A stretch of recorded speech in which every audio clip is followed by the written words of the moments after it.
I the only one that feels like over the last couple of years it's become increasingly more popular to talk down to your audience? To tell them just how worthless they are, especially in your eyes. Over the last couple of years, we've seen constant battles between game developers and their audience. Arguing, gaslighting, minimizing their feedback at every given turn. We live in this really weird state in which we don't just have bad games that fail. We have pretty decent games as well that also go by the wayside purely because of egos. Developers that care more about their own opinions than they do the games that they're actually creating. Doing anything they can to own that audience that they so despise. There's been a lot of cases over the last couple of years where there were games that I would have played, but when I saw how the developers carried themselves, I didn't want to have anything to do with it. And what's crazy is they're doing it on purpose. They're trying to shoo away audiences that otherwise would be interested in their games. So today what I want to do is something special. I'm giving a business ethics course, a marketing class. I'm trying to give back to the video game community because I guarantee that there are some developers that are working at these studios that are so excited to see their game come out, only to find out one of their developers went online, got into an argument, and told everybody that their game's not for them. Social media has become symbiotic with so many industries, but for gaming, it is especially woven into the fabric of the entire ecosystem. Players are using it constantly to find reviews on YouTube, to watch streamers dive into new games on Twitch, to keep up with the news on Reddit or Twitter, or to build their own communities on Discord so they can connect with other people that share their passion. It's completely reshaped the way that we engage with games and the people who make them. This evolution has created a more connected and transparent industry than gaming has ever seen before. Thinking back to the pre-social media days, your only window into what a game might actually be like came from a few magazine previews. Maybe a friend already tried it, the divine words of wisdom from a local game store employee, or maybe just a blind leap of faith. Now, players are incredibly informed. They watch gameplay before they even buy the game. They follow the development updates. They get glimpses into the game's creation through developer streams and behind-the-scenes posts. Social media has made it so easy for players to do their homework and become part of a community, and as a result, they have become a lot savvier with their purchases and far more connected to the industry than they ever would have been otherwise. Now, what's even more fascinating about this connectivity is that it extends beyond the games themselves. Social media has allowed players to reach out to the people that make the games that they love. They can follow their favorite developers, comment on updates, and sometimes even influence the direction of games through direct feedback. We've seen this all across social media. How many times have you seen a public outcry directed at a game's developers, maybe their personal Twitter, asking for changes that they wanted to see in the game, and those developers replied to those posts and eventually actually made changes to their game?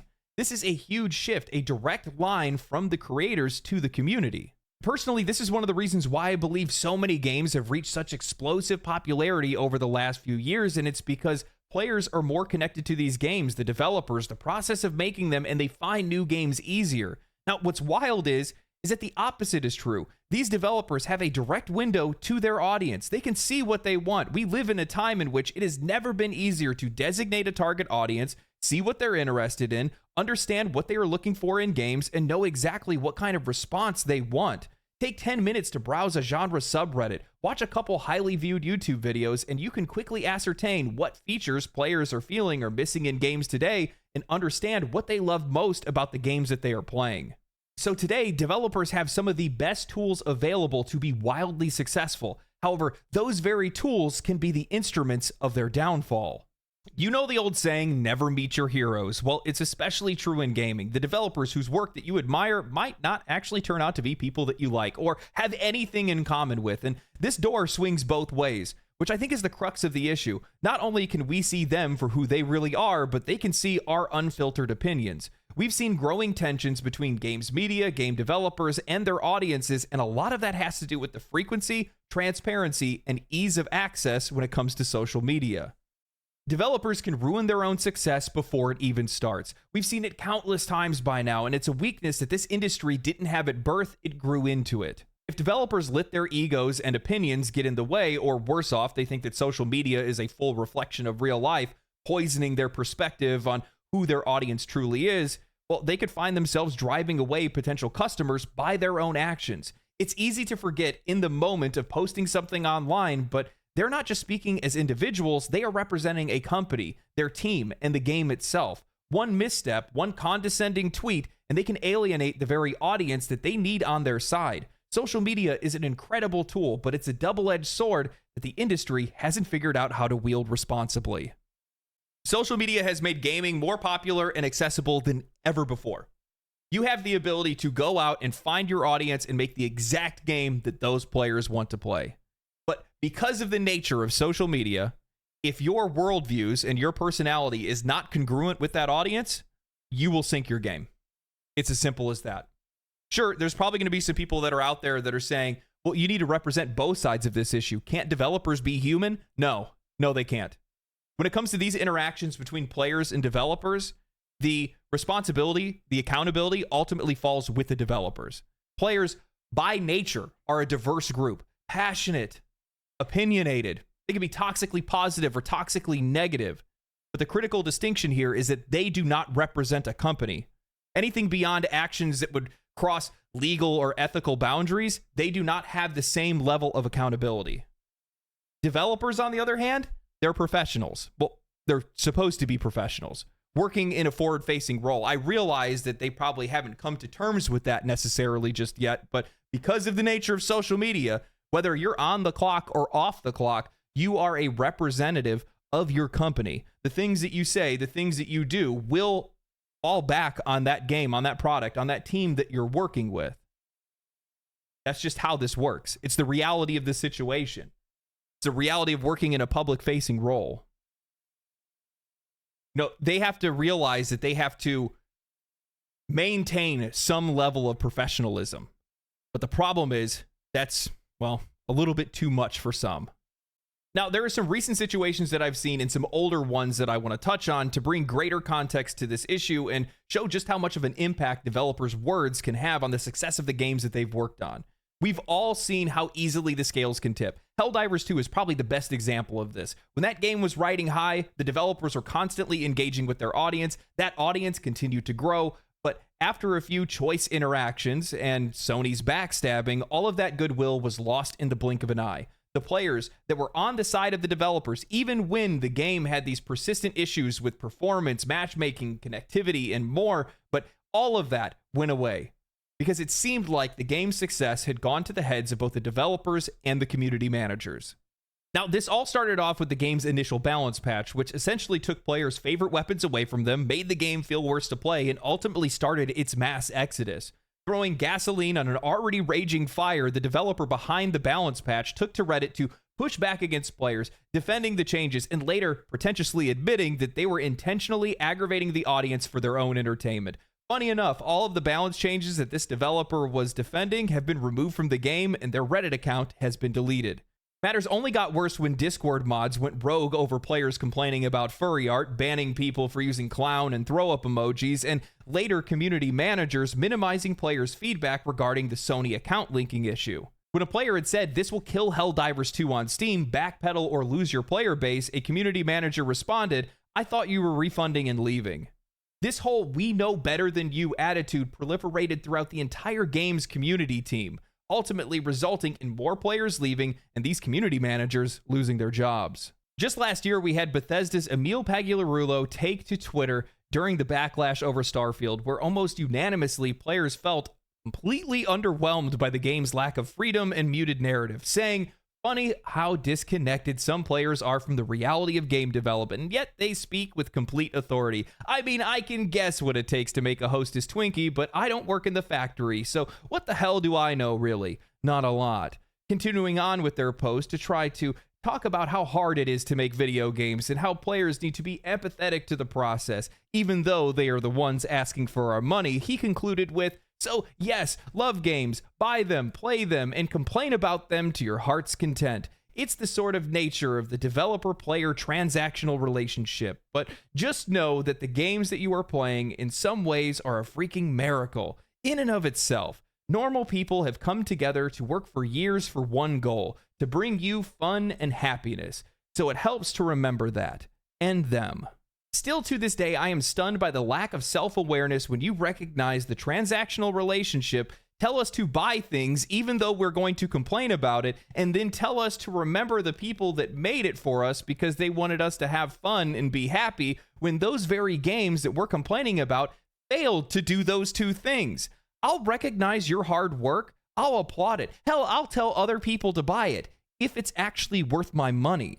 Just this last year, we saw one of the developers of Concord completely tone deaf to how the game was performing, how poorly it was doing in the eyes of players, how poorly it was received by the intended audience, if there even was one in the first place, going on Twitter to write, "Why would I care about a bunch of talentless freaks hating on it?" When it seems that they really should have actually cared about what those talentless freaks wanted, otherwise their game wouldn't have failed and their studio would still exist.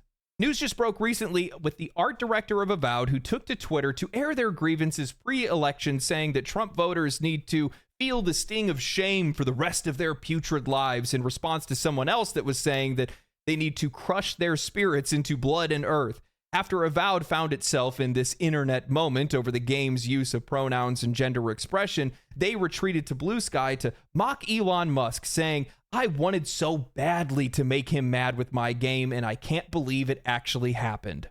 I'm going to break the fourth wall here for a little bit, but I didn't even vote. I'll be honest, I completely forgot about it. I don't really care about people's political leanings. Two things strike me about this, though. One being the complete narcissism that's on display when saying, "my game." This isn't your game. This is your studio's game. It's not your political vehicle to crash and burn for your own personal agenda. Secondly, by acting this way and saying what you have, given the results of the election, that means that you wanted to piss off more than half of the country that you're operating in. I want to hear your justification to Xbox's marketing department when you say, "I don't want to sell my game to most people." Finally, the one that inspired this video is Martin Halden, the co-founder, composer, and audio lead for Wrong Organ and their game Mouthwashing. Martin colorfully expressed his dismay when Asmongold discovered his game and expressed interest in playing it. While Martin painted Asmongold in pretty broad strokes, calling him anti-woke, anti-gay, and more, I've had similar things said about myself, but these are mostly just people that take other people's word as Bible and have reactionary responses to clips and thumbnails. Meanwhile, they couldn't be any further from the truth because none of that is actually representative of the concerns or the overall messages in the content.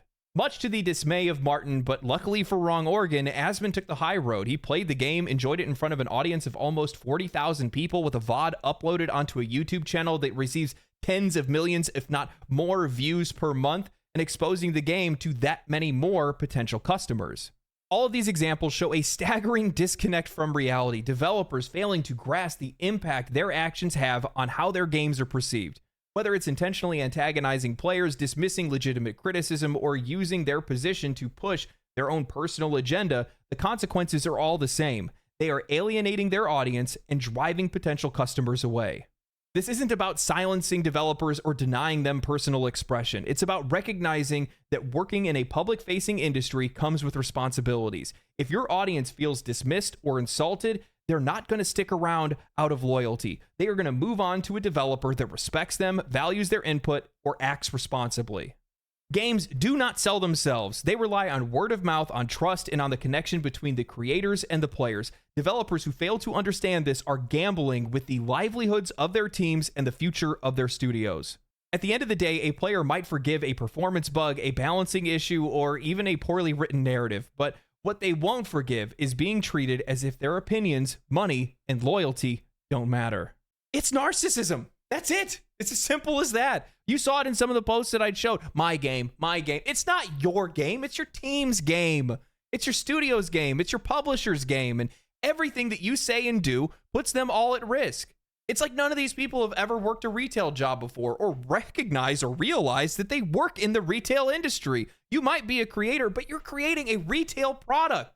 If you insult your audience, they're not going to buy it. It's as simple as that. And there's something else that I think a lot of people fail to recognize, especially the people that are at some of these game studios. And that's that oftentimes it's not the people that are affected. It's the people on the sidelines that are the ones that don't end up buying these games. I was actually excited for Avowed.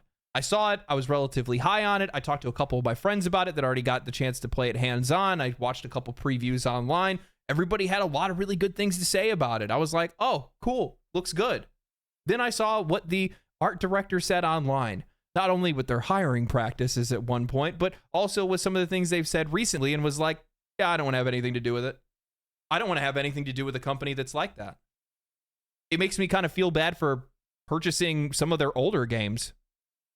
If that's the way that you're going to act, if that's how messy you are on social media, that's likely how messy you are in your games, and yeah, I'm just going to avoid that entirely.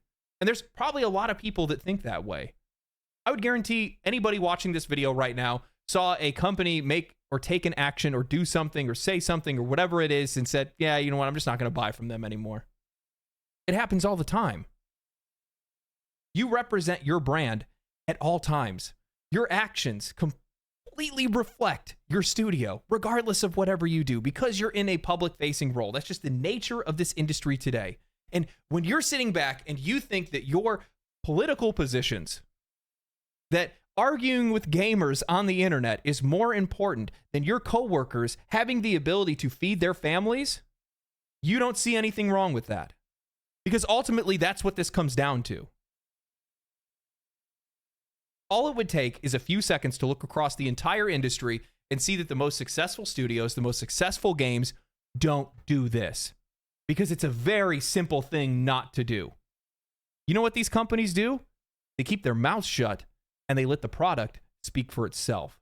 The most successful games that we've seen over the past few years didn't get there by luck. They were the result of studios that made incredible games and understand how to balance their online image and effectively connect with players. A standout example of this, the best example of this, is Larion Studios, led by Sven Vinca with Baldur's Gate 3. From start to finish, Sven and his team have been a masterclass on how to handle public relations and player engagement. Sven and Michael Dowse, Larion's publishing director, over on social media only ever post about things that truly matter to their audience, fan creations, appreciation for the players, meaningful updates to the game, and insightful takes on things that directly concern the industry. Their humility and their focus on their community have created this positive feedback loop. Players feel valued, which generates goodwill and loyalty, which then encourages more players to come play the game. I mean, hell, over a year later, it's still in the top 10 bestsellers on Steam, and it's still one of the highest played, the most played games on Steam.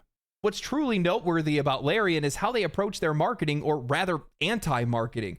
They didn't rely on flashy trailers or big advertising campaigns to sell Baldur's Gate 3 because they know they can't rely on those things anymore. It's the public image that sells your game. Instead, they just leaned into content creators and player engagement. They pushed aside any biases that they might have towards people's personas or opinions and just focused on getting the game in front of as many eyes as possible. This grassroots approach not only created massive buzz around the game, but it gave players a sense of community, one where nobody is being pushed out. I want people to remember that Sven Vinca has also stood out as one of the few developers willing to address broader industry concerns in a constructive way. When Ubisoft's CEO infamously came out and said that players need to get comfortable with not owning their games so that they could finally be able to really push into subscription services like Xbox Game Pass and Ubisoft Plus, it was Sven Vinca who advocated for the players and the studios.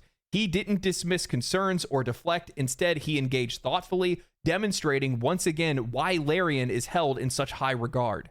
And this isn't unique to Larion Studios either. Look at From Software and Hidetaka Miyazaki. They've never wasted their time espousing personal politics or dismissing player criticism. Instead, they let their work speak for itself. The same thing goes for Nintendo's developers behind Mario and Zelda, or even Game Freak with Pokemon. Sure, not every single game is going to be perfect at release, and they faced some pretty harsh criticism over their last Pokemon game, but they didn't respond to it with hostility. They kept their heads down and they just went back to work. The lesson here is simple, but it's often overlooked. In today's gaming industry, social media has made it impossible to solely rely on traditional marketing to carry your games. The silent majority isn't so silent anymore. This is a direct-to-consumer market now. As developers, you are the marketing. Developers face the entire audience, not just the ones you agree with or the ones that are praising your work, but also the critics and those with dissenting opinions. The way you handle those interactions can either build your audience or turn them away. People may think a disclaimer on your Twitter saying my opinions are my own is a free pass to say whatever you want online, but that's not how this works.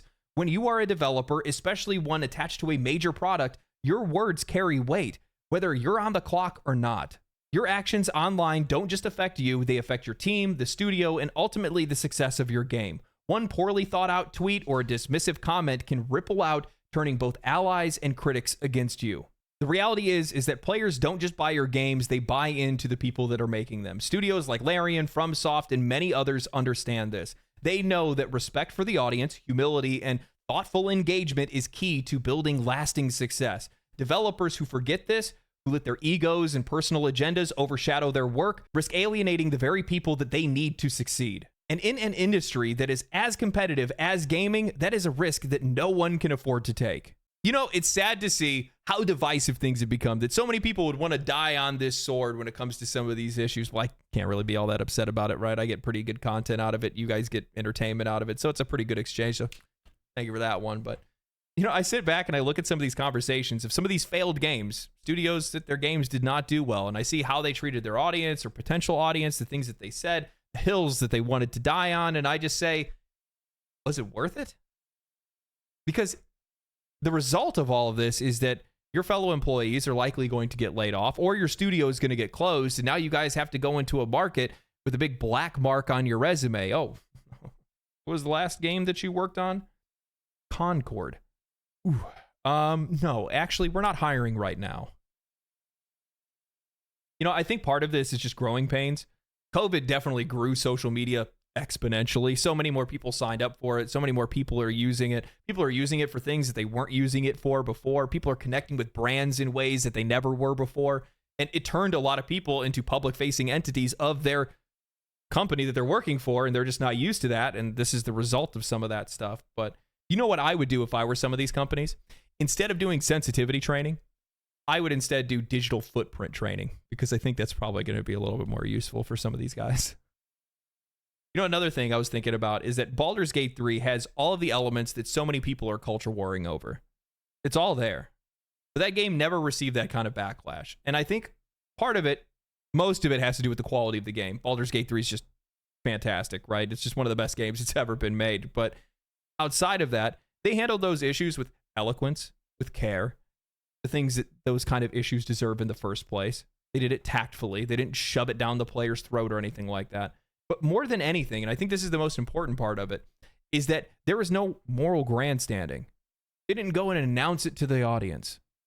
There was none of that savior complex that we see with so many of these other developers trying to act so righteous in front of everybody else. And it's something that I think a lot of people have just grown to detest. But what's the saying? The people that have to say that they do big things likely don't do anything at all. That's probably the case with a lot of these developers. If you have to tell me how special your game is, then it's likely not special. Baldur's Gate, Larion Studios, Elden Ring, like literally, I'm trying to think like every single game that I played this year that I absolutely fell in love with, or even last year or the years before that. I don't think a single one of those developers ever came out and told everybody, you don't understand, we're doing the greatest work ever. No. Instead, I just bought the game and was like, wow, the work speaks for itself. Anyway.